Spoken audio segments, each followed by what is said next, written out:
పాలమూరు జిల్లా జూరాల ప్రాజెక్టుకు వరద పోటెత్తింది. ఇక ప్రతి గంటకు జూరాల వద్ద ఇన్ఫ్లో పెరుగుతూ ఉండటంతో అధికారులు అప్రమత్తమయ్యారు.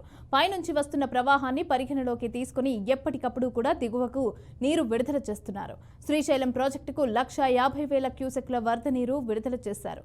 అల్మట్టి నుంచి నారాయణపూర్కు 1,50,000 క్యూసెక్ల నీటిని విడుదల చేశారు. నారాయణపూర్ నుంచి 1,60,000 క్యూసెక్లను దిగువకు విడుదల చేయడంతో జూరాలకు వరద ఉధృతి పెరుగుతోంది. అధికారులు 32 గేట్లు ఎత్తి 1,57,000 క్యూసెక్ల వరద నీటిని దిగువకు వదిలారు.